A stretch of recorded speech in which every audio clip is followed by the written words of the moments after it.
Well, welcome everybody. This is the Town of Richmond's Planning Commission meeting for Wednesday, March 19th, 2025. Looks like we have a good number of our members here, and it's all remote. I don't see any other guests. So anyway, we have a lot to cover, so we'll get right into it. We're going to start by reviewing the agenda, and I'll ask if anyone else has some additions to the agenda. I have a couple when everybody else has chipped in if they wish to. I can provide an update if it's desired on the meeting that we had about kind of planning the outreach process for the coming year's town plan process. Very good. Yep, and I'm going to put that on 5C,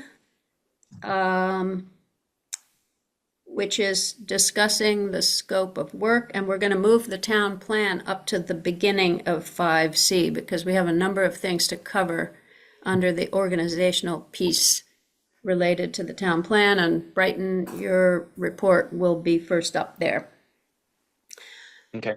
Also, we have reached out to form a steering committee. We have a couple of people who are interested in it, so we'd like to talk a little bit about what the scope of work is and how that steering committee is going to operate.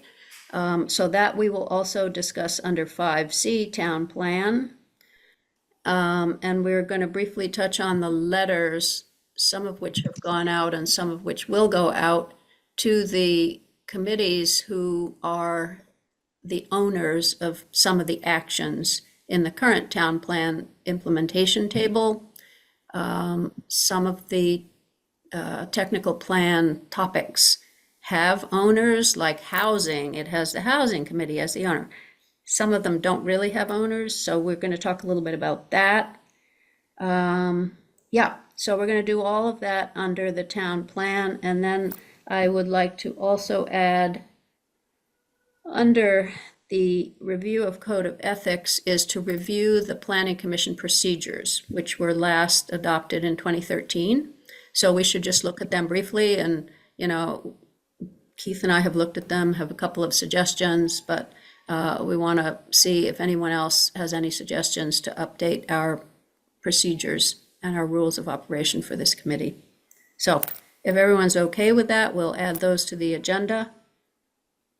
We have no public comment. We have no public here, so there will be no public comment on the agenda at the moment or on non-agenda items.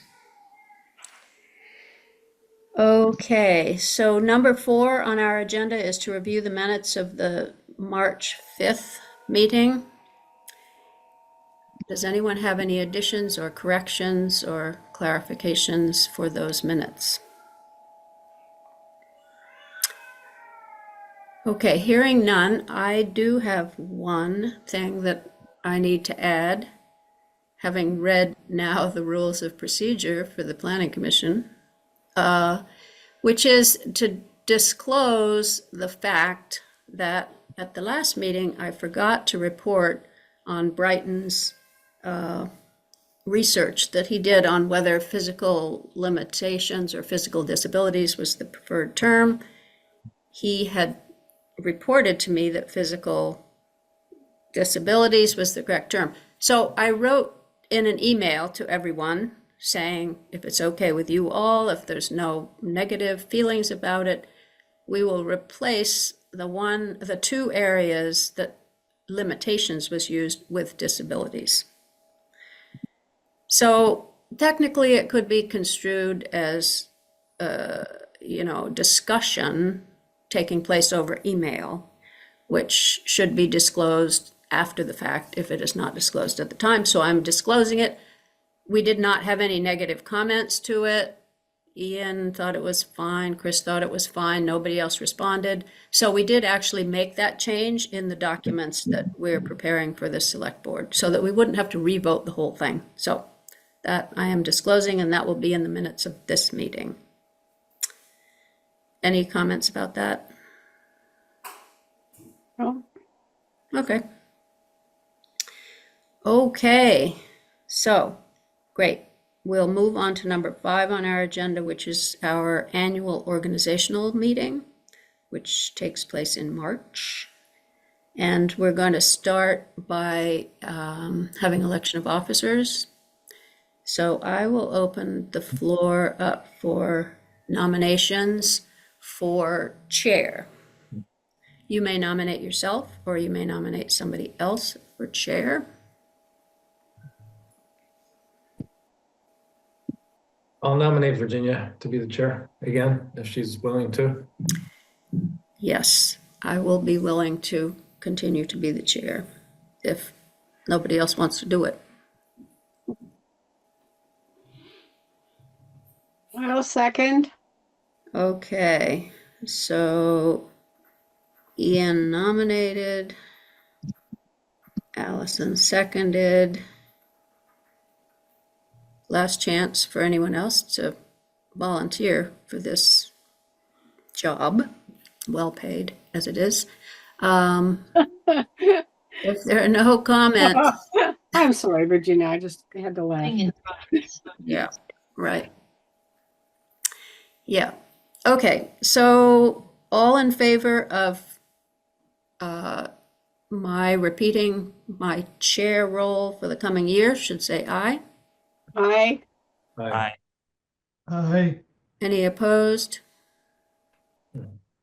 Okay. All right. Thank you very much. I am happy to serve as chair and continue doing what I'm doing. Seems like it's working all right. All right. So we come to vice chair. I'll open the floor for nominations for vice chair. You may nominate yourself or someone else. Chris, are you feeling like you've had enough of being the vice chair, or? I think that, excuse me, that, yeah, unfortunately, my time is becoming even more constrained than it has been, and I would prefer not to be vice chair anymore if there's someone else who's willing to do it. Okay. How about Mark?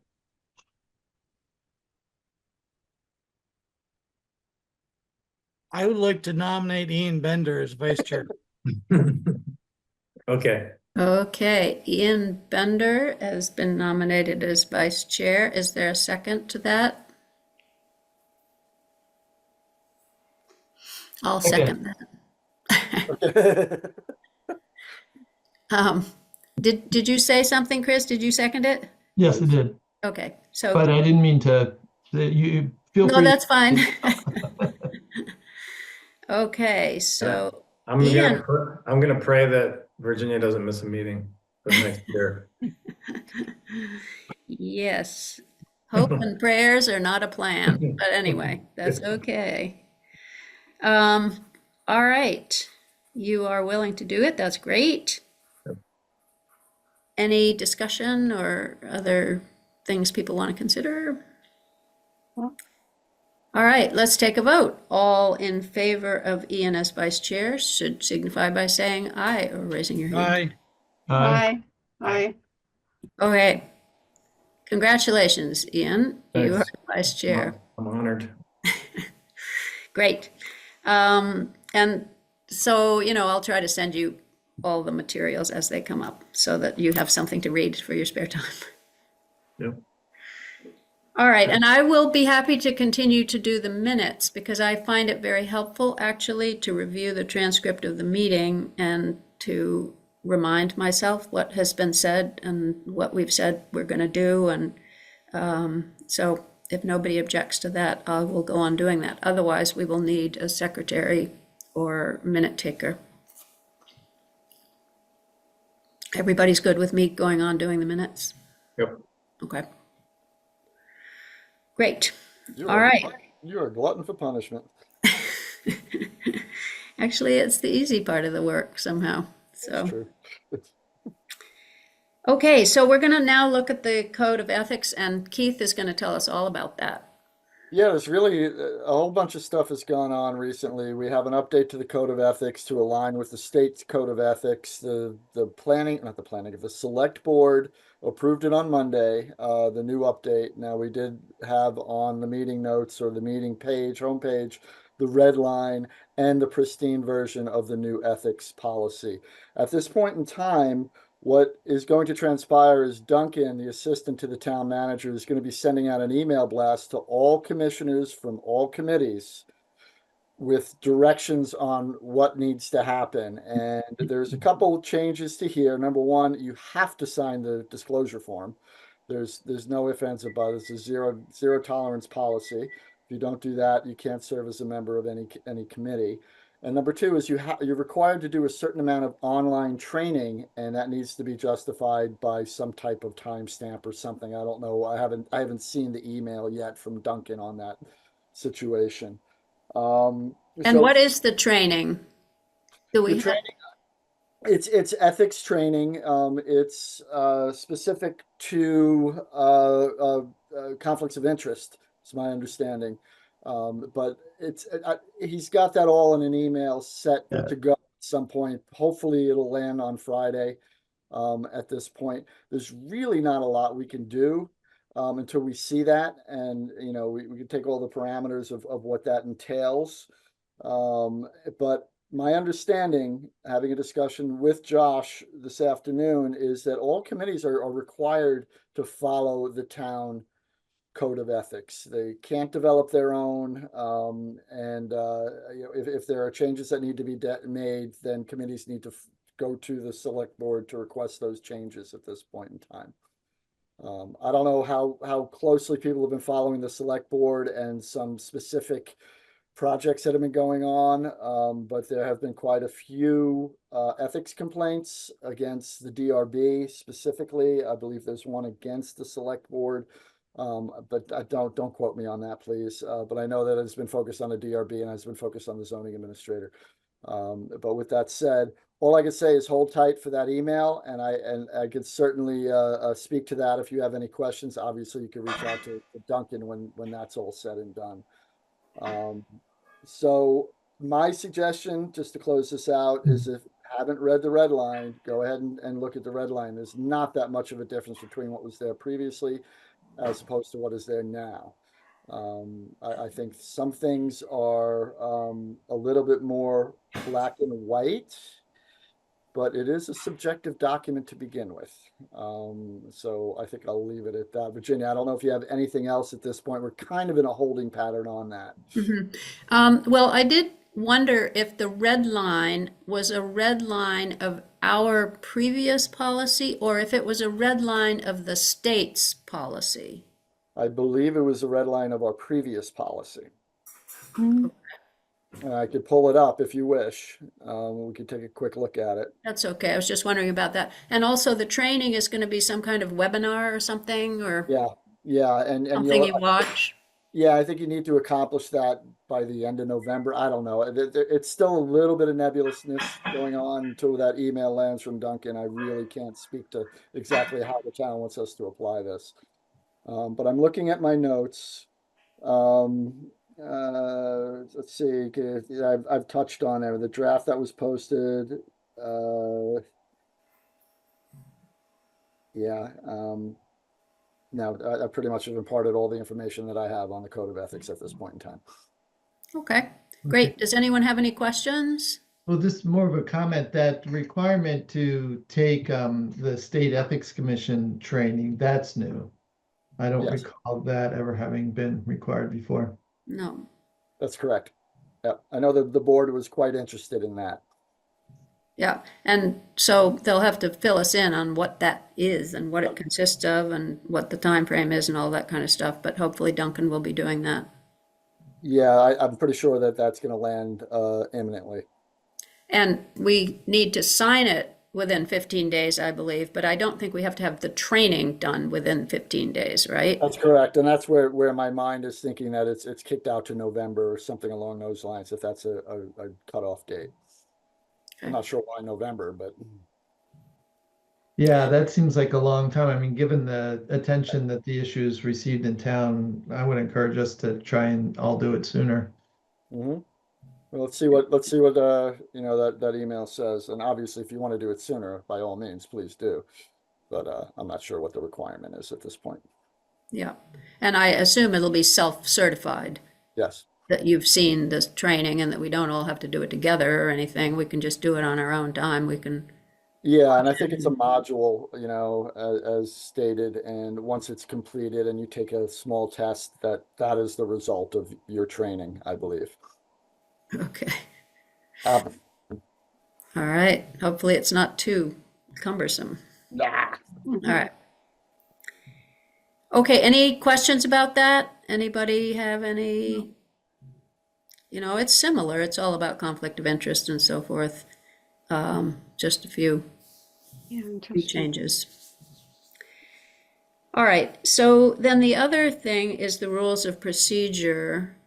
And you didn't get this too far ahead, so if maybe you could screen share it, Keith, and it didn't seem to me like there were that many things that needed attention, but we can just kind of go over it quickly.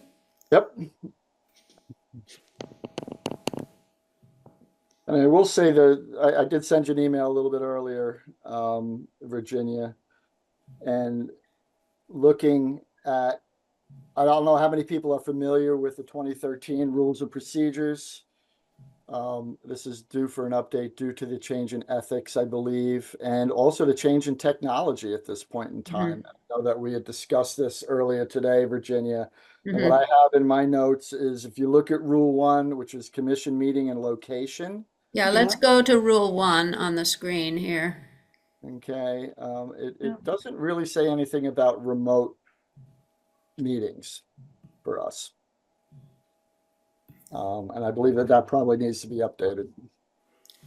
Yeah, and there's, you know, there's statutory, the legislature agreed to certain hybrid situations and certain times remote could be used. And so Keith and I are suggesting that we update that location piece with some information about remote meetings and hybrid meetings. So we haven't done that yet because we've just got this, but so does anyone have any comments about that?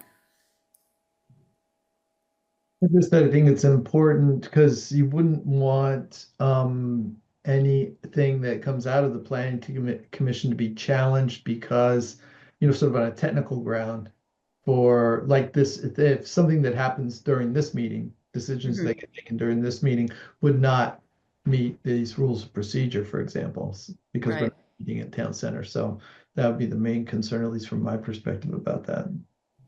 Yeah, we do have the disclaimer on every agenda, that the legislature has allowed us to do this because we're not quasi judicial. We're just an advisory committee at this point. Yeah, that's true. So I think we're okay in that regard. But yes, it should be tightened up. If nobody has questions, if okay with you, Virginia, I'll move on. Yep, to the next item. Yeah. So Yeah. what I've said after looking, what I've commented on is the election of officers. There's no real date certain when that needs to happen. I don't know if we want to update that anywhere, Virginia. That's one thing I noticed. So this is Rule 4. So Rule 4. Yeah, well, does it say somewhere that we have to have our organizational meeting in March? I couldn't dig that out from anything. Yeah, I kind of thought that was what was going to happen. So, yeah, I mean, I think we should probably have the statement that, the organizational meeting occurs in March, the election of officers will happen by the end of March or something. So one of the March meetings. Yep, that totally works. And that's there. So everybody okay with a March meeting as being the date certain second meeting in March, first meeting in March, or any March meeting. So maybe any March meeting in case we have something that comes up that demands one or the other more crucially. Agreed, by the end of March. Yeah, by the end of March is good. Right.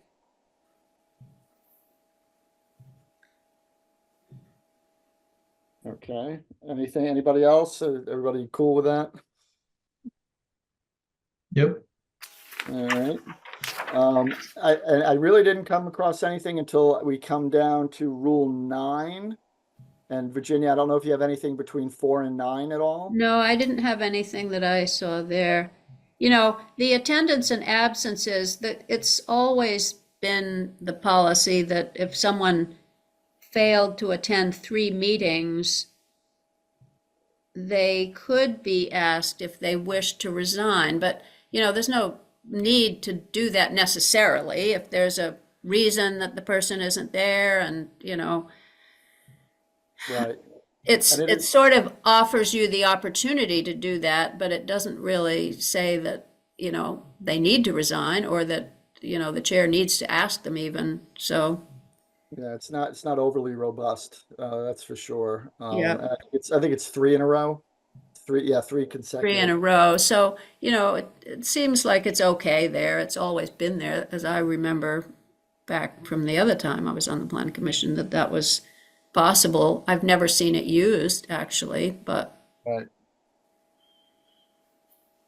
Okay, so going down to Rule 9, commission meeting agendas, you know, there are certain statutory requirements that my office is to do when we public notice these, and one of them is to put, you know, 3 of the agendas in public locations, and to also place it on the website. And what we always do is we put it in a front porch forum also. And I think that's probably for lack of a better term, the forum by which most of that information gets disseminated. You know, not everybody, obviously, it's just a tool. Or we should probably add front porch forum or maybe electronic communications or some website or some type of language that captures that electronic aspect of it. Again, this is 2013. Oh, it was, I mean, we did have the internet back then, I believe, but and so would you count that as one of the 3 public locations, or you think we should do the 3 public locations, which are what? I mean, where do you post them in 3 public we locations? post them in the post office, the library, and in the post office, the library, and outside of the town manager's office. And You then we mean do outside the board, outside the building, or, oh no, That's that it. Oh, bulletin yes. board. That's the bulletin board. That's one, the post office and the library. So we have those 3. I actually do 4 because I do the other one also outside of the town manager's office. So, and then we do the front porch forum, and obviously any public hearings go into 7 days. Okay.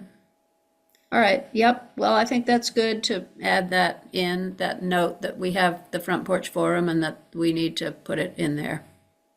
And that's all I have. All else appears okay to me. At this point. I got a couple questions more. One is about actually this meeting we're about to talk about that Rebecca and I had. Is that like our one-on-one meetings okay by this rule of proceedings that talks all about like things needing to be warned and no discussing things over email? How does that fall? Well, you're in good shape as long as there's not a quorum involved, and a quorum for this committee is 4. Okay, So you could talk to up to 3 people independently. got it. You And- just can't make decisions. Yeah, and 4 people at a party, for instance, as long as they don't talk about any business related to the planning commission is Right, of not, course. you don't have to warn that. But if you start talking about the planning commission, then that is, you were supposed to have warned that as a public hearing. Okay, Yeah, as That- official committee of the town, though, we're covered also by Vermont's open meeting laws, right? Yep. Is that in harmony with what you just said, Keith? I thought it was a maximum of 2 for all official town committees, but I won't. Yeah, my budge- understanding is that it just can't be a quorum. But I mean, I could certainly dig into that, Chris. I mean, that shouldn't be too hard to find if that's out there in open meetings law. Yeah, I know for the select board, it's a maximum of two. Okay. And But again, this is an advisory committee. I don't know Right, what that right. means also, because they are a legislative committee and that would kind of make sense. Well, and the select board, a maximum of 2, because 3 is a quorum. That's true. true. So that would work for them. For us, it's 4. I'm pretty sure that it's a quorum, but. Okay, and Aaron put in the chat about putting it on the town webpage, but it is already stated is. that it should be there. I did have one thing about Rule 13, I think.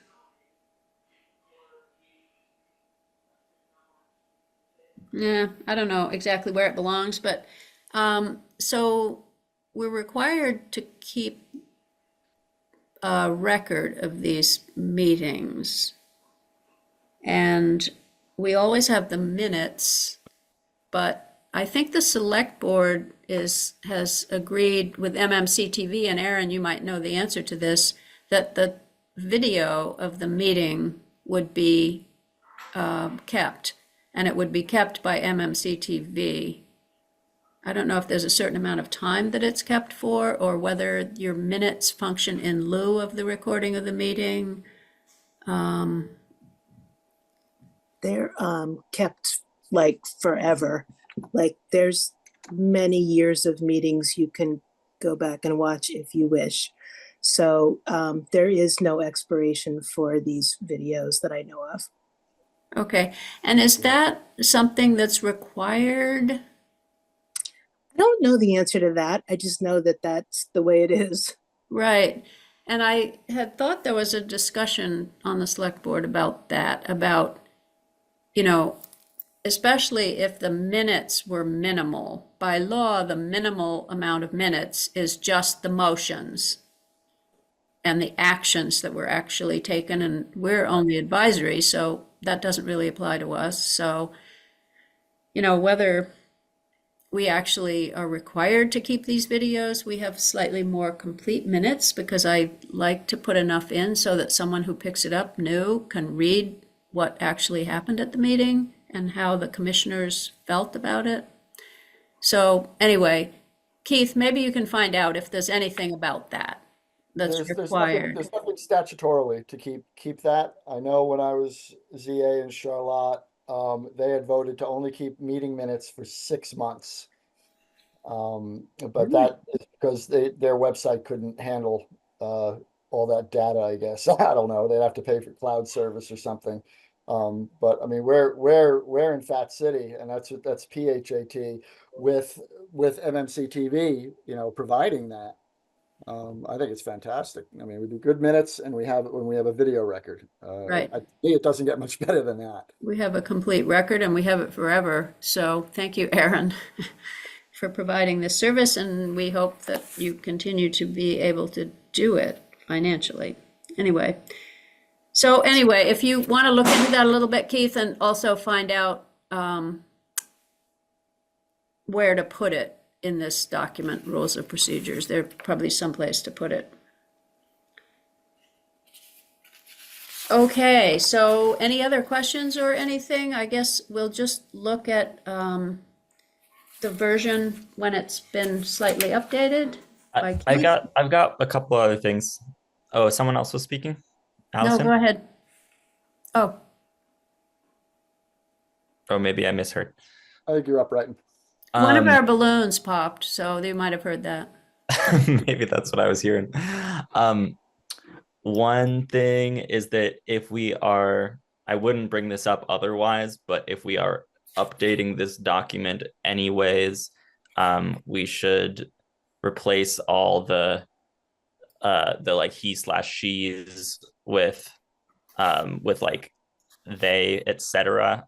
So that, because that's sort of more grammatically preferred at this point. It's what everyone is doing in their official documents. It's more inclusive as well. My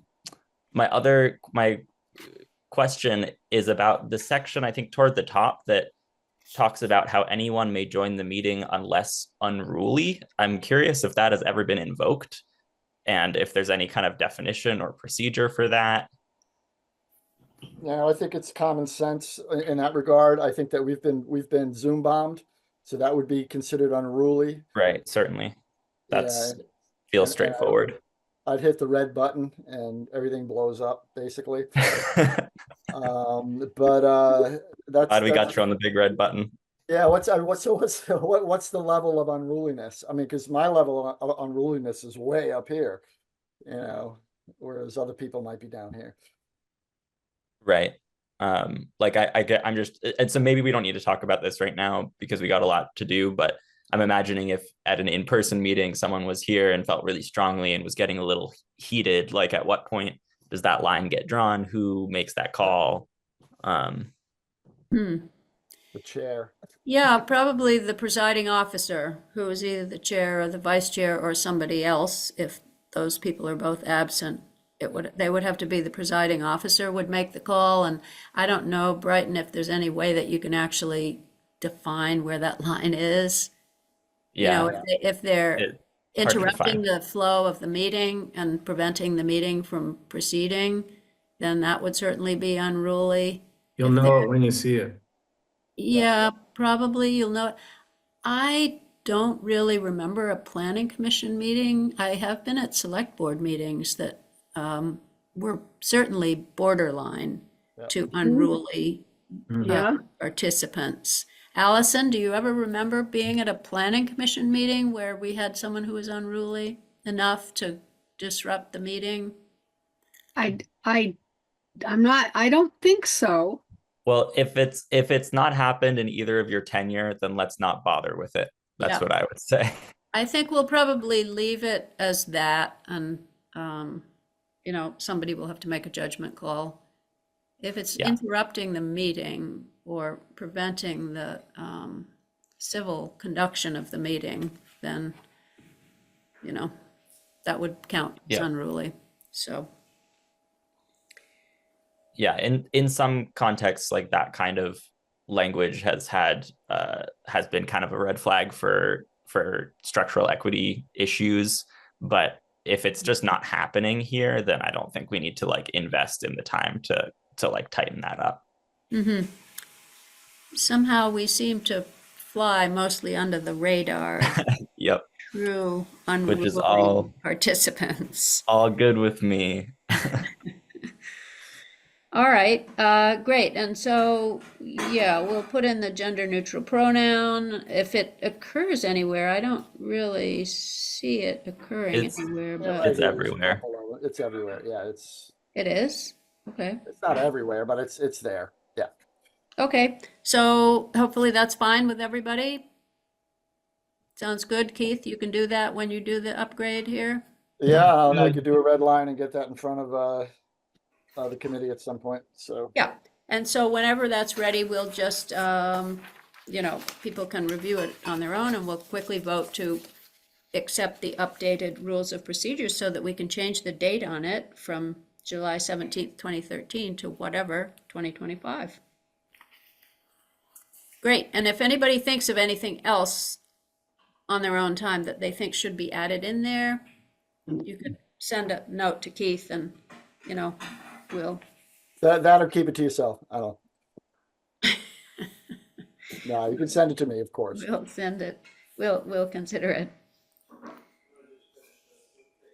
Okay, anything else on that? Rules of procedure, code of ethics. Okay, can we have our screen back? Sure. Thank you. Yeah. Great. Okay, so we're going to go to number C and discuss the scope of work for 25, 26. And first of all, we're going to have Bryton's report about a meeting with Rebecca. Hopefully her son is coming along. Okay. Yeah, I don't know if that I can comment on that part, Okay. but I'm hoping so too. Rebecca and I talked about the outreach process and kind of the kickoff event for the town planning in the coming year. We discussed that we want the town planning to be obviously for everyone in town, but a few key audiences include young families who will be in Richmond for a long time, and low income folks, people of color, kind of the audiences that were identified by the Regional Planning Commission as the environmental justice audiences, and farmers, given the kind of emphasis in the town plan on maintaining the rural character of Richmond, kind of making sure that the farmers who do maintain those large swaths of land that maintain that character are heard in the process. So the key contacts for outreach would be the Selectboard, the Racial Justice Group in Richmond, the Mobile Home Park, the Farr family, who Rebecca has direct contact with, so she's going to be in touch. And, others on that list that we provided to the Regional Planning Commission. And of course, we'll be putting something out on Front Porch Forum and the other normal avenues. And I don't think we finished this process, but we came up with a couple of preliminary ideas for what a kickoff event might look like. Rebecca assured me that she has access to far more funding than we could want or need through the nonprofit she works with, More Perfect Union, and that their kind of the usage of those funds would be appropriate for a kickoff meeting for this. I'm not sure that's true, but okay, well, that would they're be not public. something to They're not work on. public funds. They're not public funds. That's why. But it's just a flag. That's all. Yeah, can follow up. I think that the idea that she explained to me was that they're intended to fund like essentially civic engagement and community events in general. But I don't know the details, so you should, maybe you and her could connect on that. Yeah, we're gonna have to go rapidly on that. We are setting up the steering committee, which sounds like you would be a perfect candidate, Bryton, to be on. Glad to do it. Notice how I slipped that in there? This is very sneaky of you. Yeah, so yeah. So just lastly, the kind of couple ideas for events would be to do something at a farmer's market, in order to get folks, or do something kind of on the green right after, like on a weekend right after sports games, when there's a lot of people out there, especially a lot of young families out there on the green. Those are the couple things we came up with. You do both of those things, right? And we could do both of those things like back to back on the farmers markets on the Friday, right? Yeah. So we could do like a Friday event and then repeat it on Saturday, and get two different audiences. Yeah, that's a really good idea. Yeah. So, I mean, one thing that I would like to say is that it being a kickoff event is probably not so relevant now, because we've already had to start it. Our time is so short that we've really had to start it. We've had to send out some letters to different groups that own different sections of the plan. We've recruited, having not heard from you and Rebecca, so we've kind of recruited for steering committee members. We've got a couple of people from the public who would like, so, we've kicked off in a way. Having a celebratory event, I think, is great, is fine. And an engagement event where we're doing real content and like working Public on the stuff. engagement specifically. Yeah. Yep. And engagement, yeah. So this will be one of the outreach events that we will plan. One of the things that Keith and I have talked about is sometime in May is having some kind of a charrette. Well, a charrette is more like, you know, you have maps out there, you have whiteboards.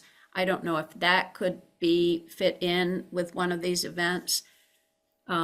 We have talked about the farmer's market and doing something, and that would be great, I think, or sports I days. think I misspoke, Virginia. I think we're talking about the same kind of event. We're talking about something in May that involves maps and involves getting input from the public. Mm-hmm. And what about these groups? Were they going to be like special focus groups that we had separate meetings with, or? I think for now, I'm thinking of them as just groups that we make sure we're getting in contact with. In case, you know, writing directly to them is a more effective way for them to know about the event than them seeing it on Front Porch Forum. And just people we're keeping in mind as we develop the programming for the engagement. So like we know, hey, we've written to these people, some of them might show up. We should make sure that the engagement we're preparing is relevant to them. Okay. So that sounds good. Do you want to be on the steering committee? I think We so. are just currently developing the scope of work for the steering committee because these members of the public who have applied to be on the steering committee would like to know what the scope of work is. So we're As would trying to put together what the time involvement is. You know, it's from now until next March. Obviously, the steering committee would meet periodically, like once a month or something, or and would be in charge of managing the portals for this information that we're seeking through letters going out, you know, for instance, the housing section. Okay, it's going out to the housing committee. They need to tell us what they've done with the 2018 plan, what needs to be done, what new things they want to put in the plan, and so forth. For the section that's called community development, the first section of the plan, there are all kinds of people who need to be contacted about that, like racial equity and the farmers market people. Anything that's a community building kind of activity, they need to be contacted specifically, their organization, especially if they have an organization. And then the information that they send back about what do you like about the 2018 plan, what don't you like about it, what more should we do with it, etc. All that information will need to be received by the steering committee and put in its proper files, which Keith has a system for taking in this information. And then the steering committee, as I understand it, and I'm open to suggestions as to what the scope of work is, would be, looking at this information and see if it's duplicative with other groups, seeing, how it's going to fit in. And then it would come to the planning commission eventually, the whole planning commission, who would be looking at that, what the work of the steering committee. Anybody have anything else they want to add? And that, they'd be planning the outreach events. They'd be taking the suggestions, the good suggestions with the farmers market, let's say, and somebody has to plan those events. The farmers market, you got to reserve a table, you've got to, put out the publicity. Half of the effort of the work is going to be in the outreach piece. If there's going to be food, you got to get the food, you got to get the banner, you got to get the table and the tent, and so all of that kind of stuff is going to have to be managed by the steering committee, either separate people on it or working together, or getting the steering committee getting other people to do that work. The one thing that I would add is that we do have the regional planning arm that we can lean on to a certain extent. And Maya Blasa and Kate, and her last name escapes me, McCarthy? Kate McCarthy. Yeah. So they're there to assist us with this outreach, and they're tasked to make sure that they do meaningful outreach. That's what the statute states. And they're doing this outreach in conjunction with their future land use mapping, along with the Tier 1A and Tier 1Bs that we discussed previously. That we have to discuss some more. Yeah. And most importantly, housing targets, which I believe landed today, because we approved that at a PAC meeting, Planning Advisory Committee today, this afternoon. So all that stuff should be disseminated here soon. So we do have support in that regard, and there is some symbiosis between the town plan and those three items I just mentioned with regional planning. So Yeah. that's and- all that's my addition. Yeah, their primary interest is their plan, but It is. they're willing to, especially to the communities that you talked about, Bryton, the environmental justice communities, I don't know about young families, but low income groups. The farmers is interesting and maybe they need a focus group, maybe one idea. So the steering committee is going to have to come up with all these ideas. One idea could be to have a focus group or to go to the mobile home park, Right. which is a sign of a seat of some lower income folks. Not all. Some of them are seniors who live there because it's convenient. But anyway, having those as special little focus groups, maybe, or maybe that could be done in conjunction with the farmers market. Like if we had a table every month at the farmers market, we could have a different focus each time. We could have a farmers focus, we could have young families focus, whatever. So Yeah, all of that sounds like it would be within the purview of the steering committee, right? To do the plan and do the outreach as they see fit, collect the feedback from all the folks who are in that outreach and all the folks invoked by the 2018 plan, and then sort of synthesize and pare down that feedback enough that it's manageable for the full commission to review. Yep, that sounds good. And, may seem like we have a lot of 2025 left, but if we have, an event like a charrette in May, where we kind of see what information has been gained and what we need to gain with the whiteboards and the maps and all that, come up with a draft by the early part of the summer, a rough draft, by the fall, have a more complete draft, and then have the final product by the end of the year. We're not talking about that much time. So hopefully we can move right along. So anyone else would like to be on the steering committee? Oh, and we have a select board member, Adam Wood, has been selected or has volunteered, one or the other, to be on the steering committee. So far we have 2 interested people, members of the public, and a select board member. And Bryton thinks he's volunteering, and I'll be on the steering committee. Keith will be on the steering committee.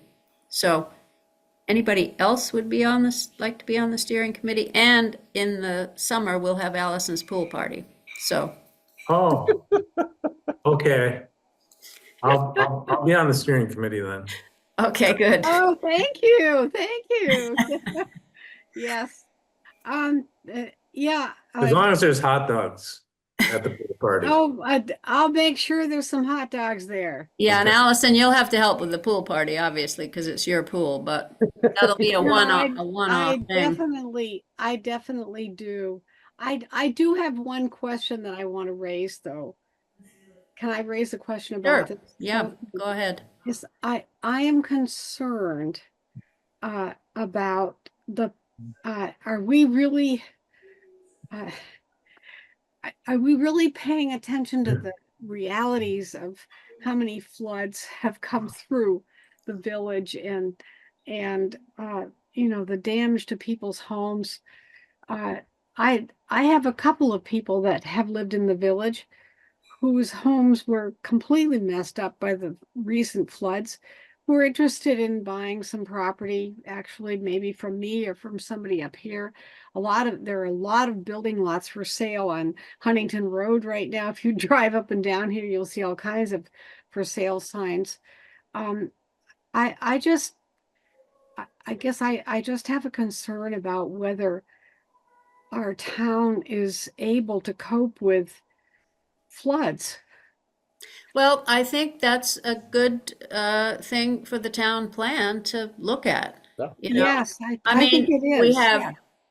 community development that could be incorporated into. We have an emergency resilience section Yeah.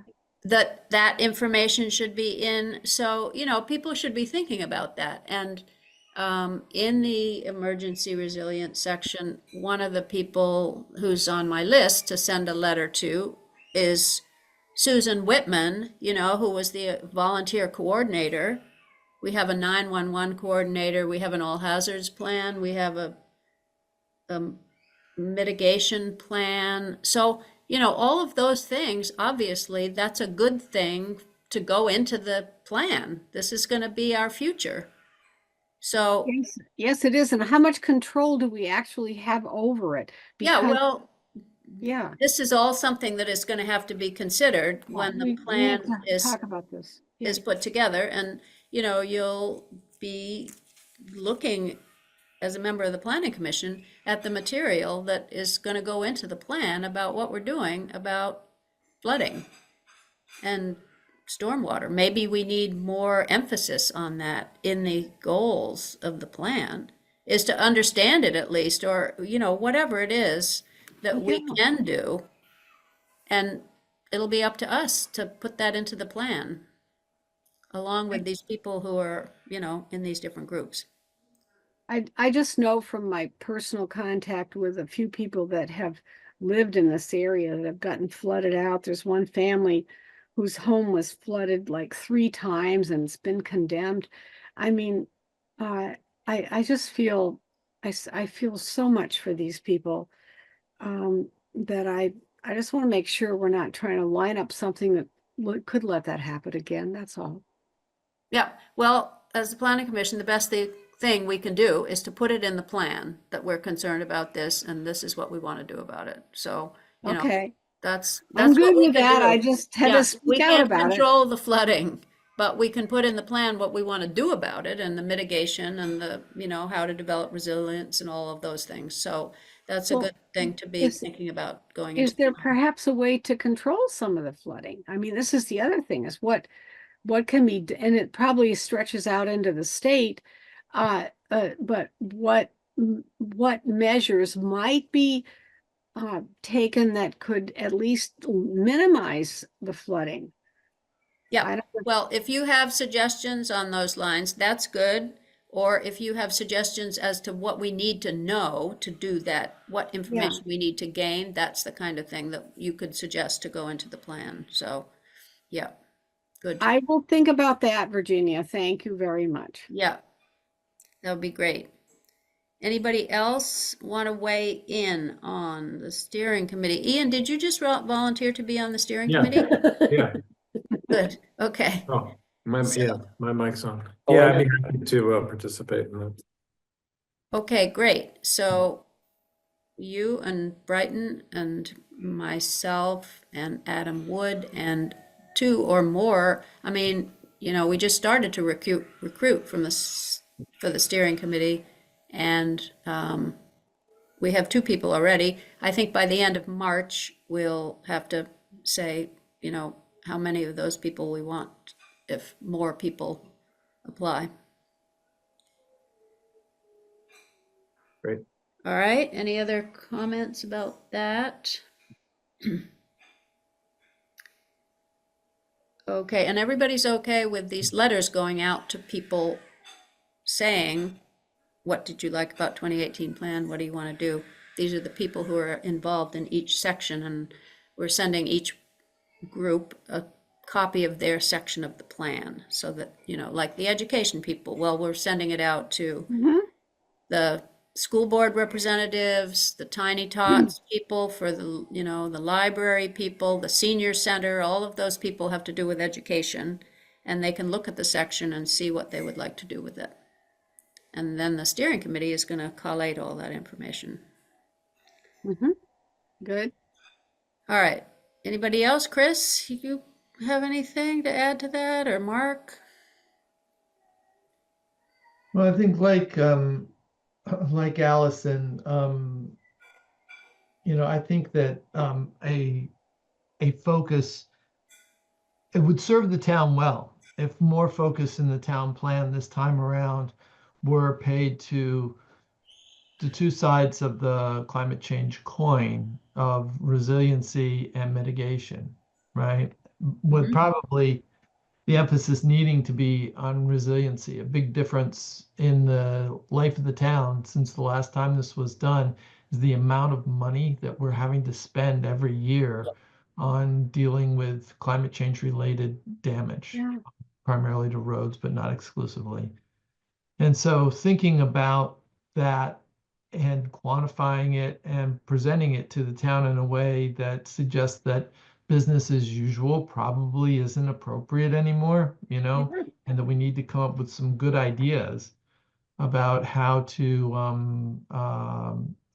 address what's going to be continuing and probably increasing expense and burden on the people in the town. Yeah, well, that should definitely be part of the scope of work, I would think, for the steering committee, is to understand how to do that. I mean, because there is a whole introductory section to the plan. There are all the statutes, the new statutes that have been passed by the legislature that relate to climate change. All those need to be included in the plan. So we'll have to determine who is going to do that work, which committee or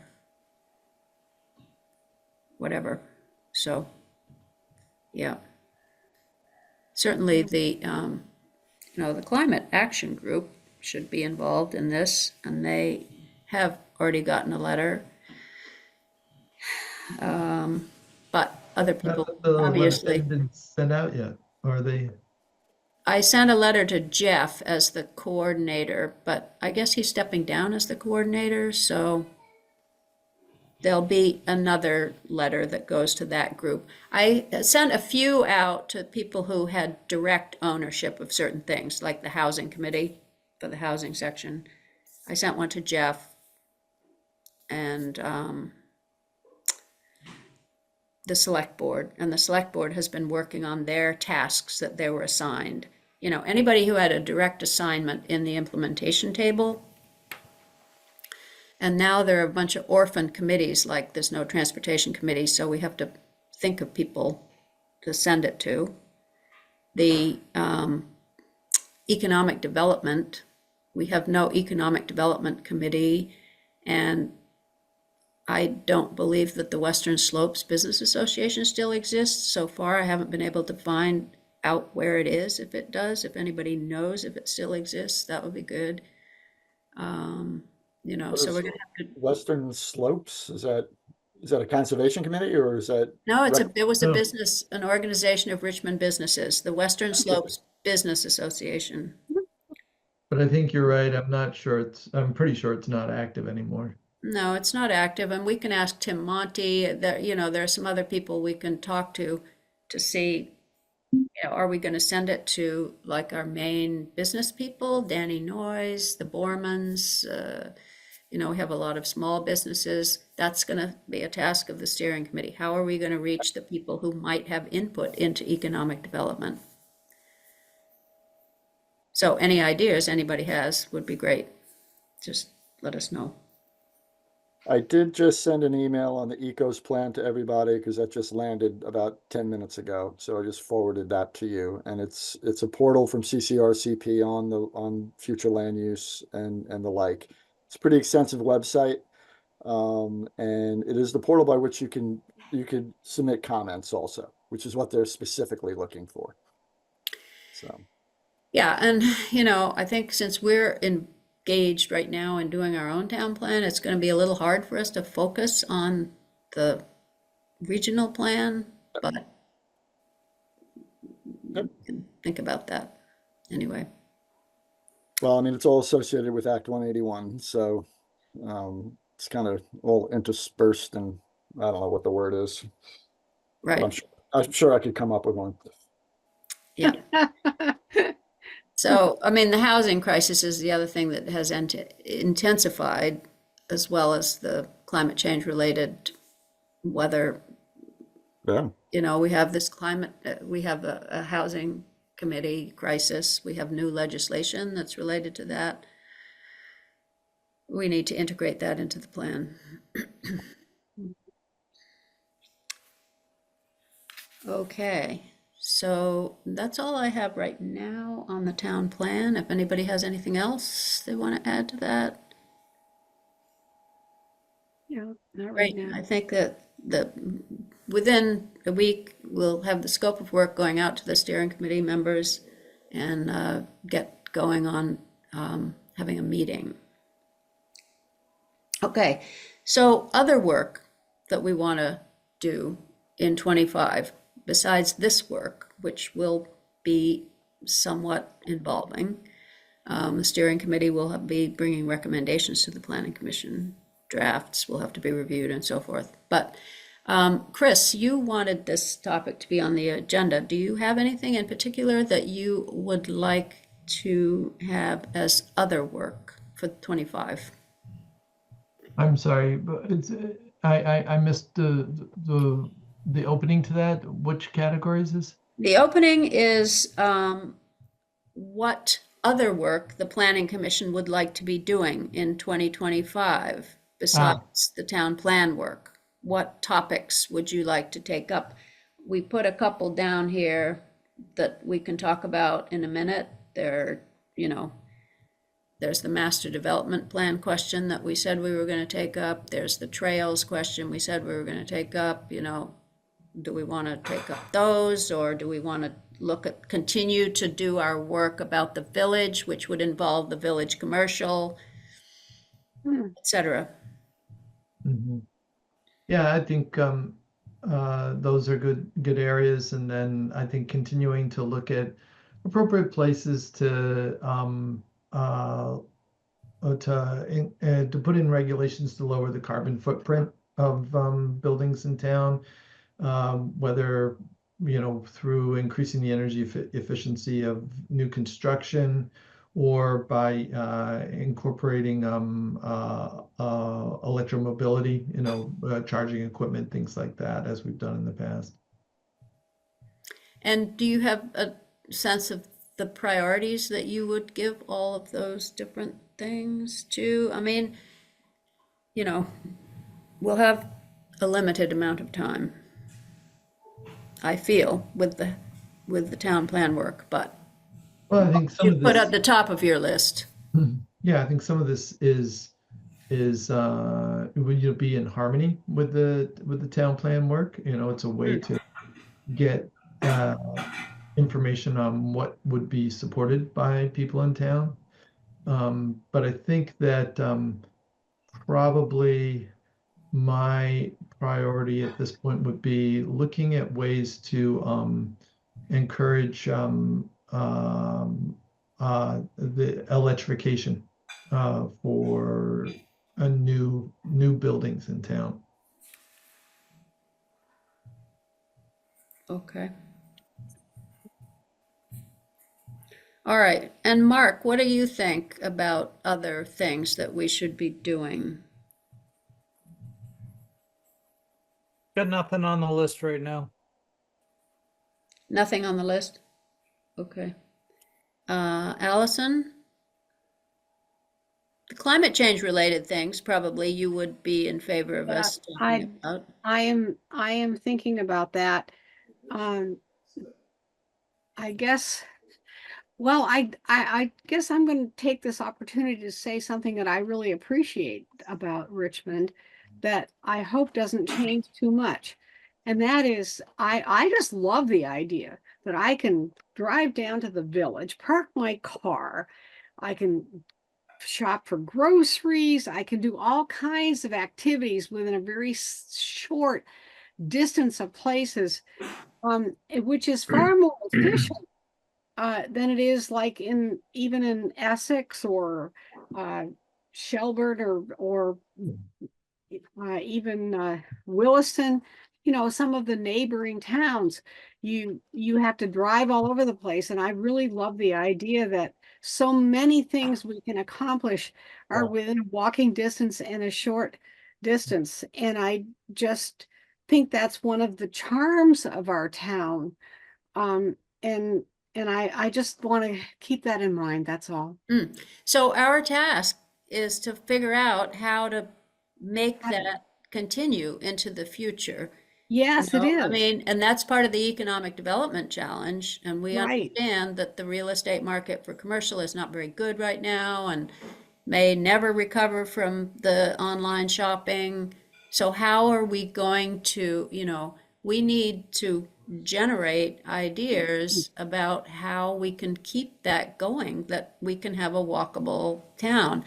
And clearly, like I said in my Front Porch Forum post, it's a fine line between aspirational and reasonable or feasible.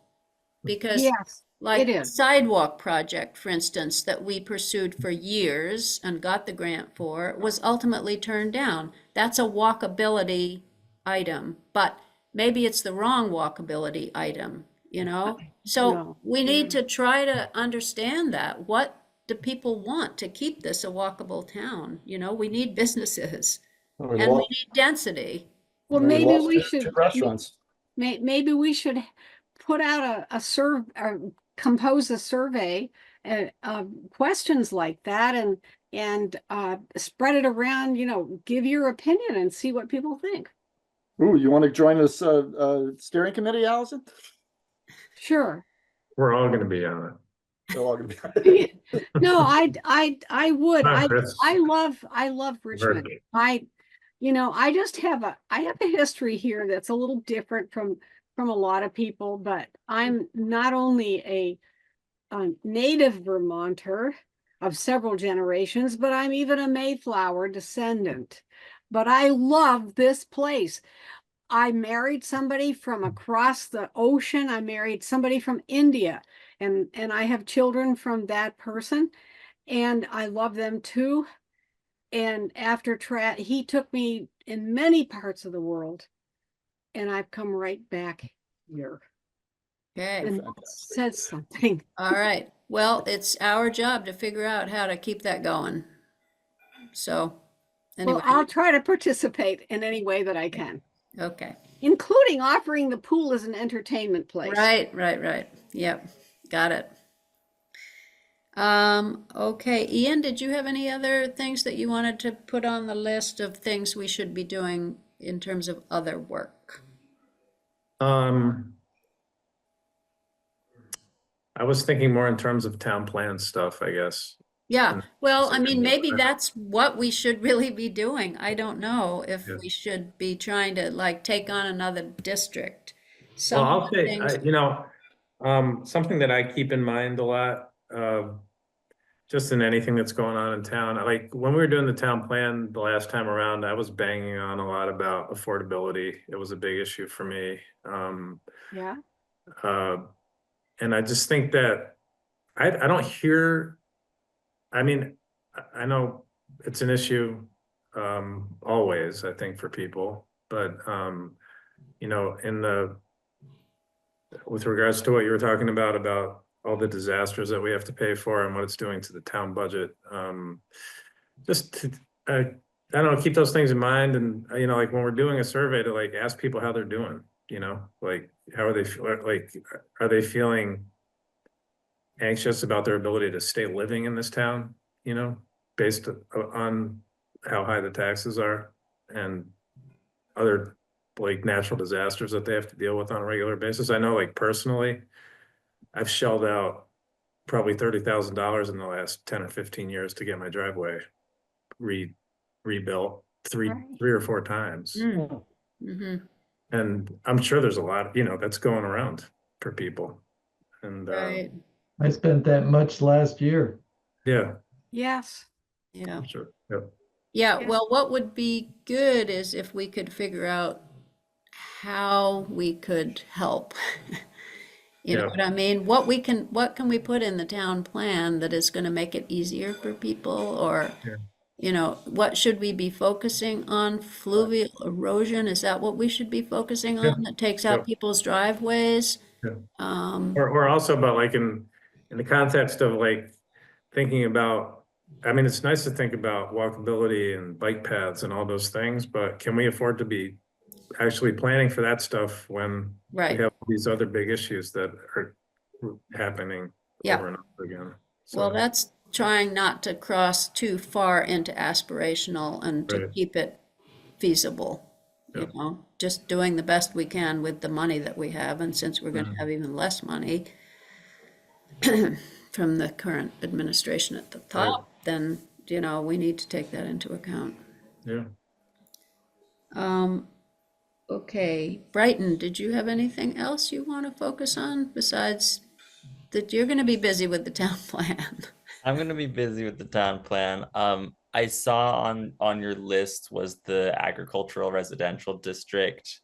I think that's worth thinking about. I guess I'm not sure what conversations we're gonna have to have anyway when we get our housing targets. And one of those conversations might be around that district and around where we can build more housing. There might be conversations about where we can build more housing in the village districts. I don't know. But I think talking about the ag residential district would make sense. Again, just kind of harping on that sentiment from the 2018 plan that the rural character is the core thing. Figuring out how we can create a place. I think there was economic development. Yeah, I put a note here. Economic development goal 2, action 5 of the 18 plan was explore regulatory means of supporting the viability of farm and forest-based land uses. I think this is worth doing, just like all the folks, with houses near the river and driveways that are getting taken out are being hit really bad by the flooding. Yeah. The farmer economic viability is really in the tank with the flooding right now. And if we lose all of those farms to kind of not the kind of development we want, that would be a huge loss for the town. There's also a lot of bills. I mean, we heard about some of the stuff that's going on from the Regional Planning Commission that's changing where and how development happens in the state. There's also other bills that are likely to be passed in this session that will make it easier for development to happen, that we need to sort of on farmland that are essentially making current use less strong. So we might just need to be keeping a watch on some of that. So yeah, that's all to say. I think it would be worth spending some time on the ag residential districts. And that certainly involves the farmer group as a targeted focus for talking about the plan. And it will include the recreation, uses for recreation, natural lands. So Cochran's the area. Can we do something that will allow them to remain? And that's been the goal with the farmers, is to try to allow them to do things with their land that will allow them to remain as farms. So yeah, exactly. And there is some interesting zoning related controversy about farm viability in Shelburne last year that I was reading about. Anyway, it's being talked about in our neighbors. Right, and the fact that there's housing is in short supply. We don't want to also get rid of the farm and forest land and also not have climate change resulted climate change mitigation, which is saving farm and forest land. So how to balance all those things as best we can. Yeah. And I think that was really the intention of the new work that we heard about from regional planning last month, was exactly that balance of how to balance affordable housing with keeping farm and forest land unfragmented. Mhm. But how we implement that at the local level, I think, will take our time. Yeah. Well, I highly suggest you look at the links that I sent you half an hour ago. I mean, those are the direction that our regional planning commission is going. There's a lot of talk about agriculture. It's a lot of talk about mapping, a lot of talk about resource-based areas within the town. We have our town map, our draft flu map had just landed half an hour ago. So I will take a look. yeah, take a look and look under the hood, and got any questions, just throw them our way. Thank you. Oh, my pleasure. Okay. All right. Anybody else want to talk about the scope of work for 2025? All right. We'll try to put together some kind of a plan. So moving on to updates, just a reminder that the Select Board is having their public hearing on the Flood Hazard Overlay District amendments on April 7th. Their next meeting, I guess. Yep. And also on the 7th, they will have all the information about the Jolena Court packet of amendments, and they will be setting a date for that public hearing, which will probably be in the month of May. So.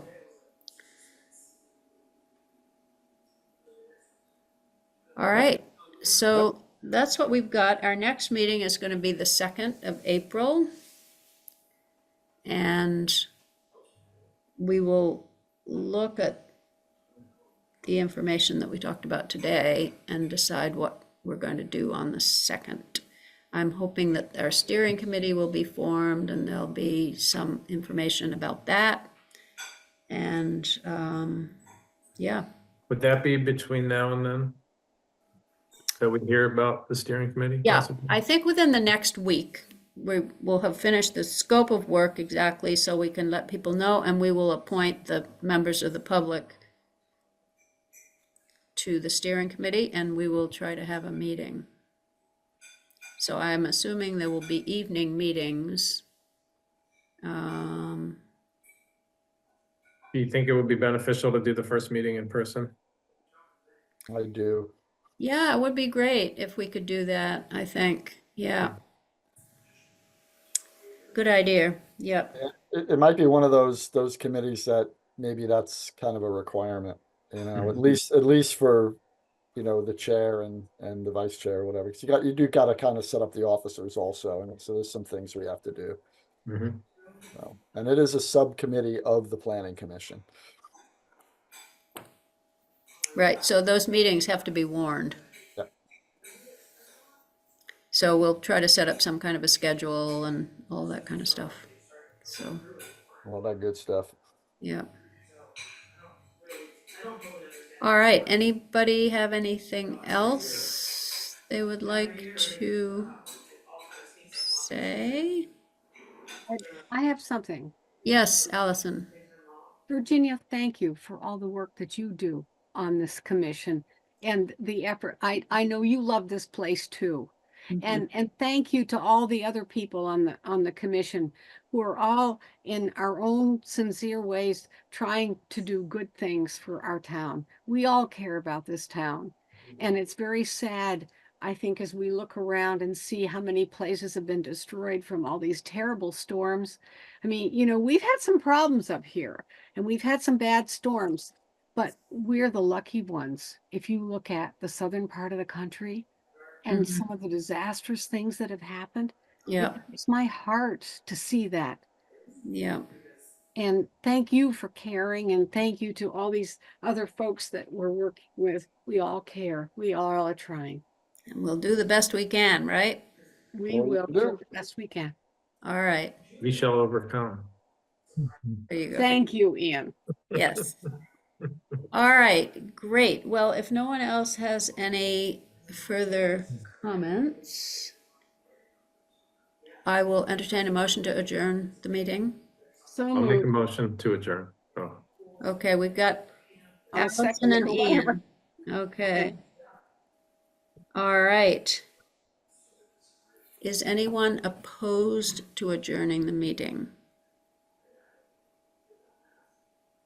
Okay, no one is opposed to adjourning the meeting, so the meeting stands adjourned. And we will see you all on the 2nd of April. Thank you for coming, and yeah, have a good couple of weeks. yeah, have fun at the birthday party. Yeah, thanks. Man, night, everybody. Night. Y'all well, Yeah. thanks. Good night, everybody. Bye-bye.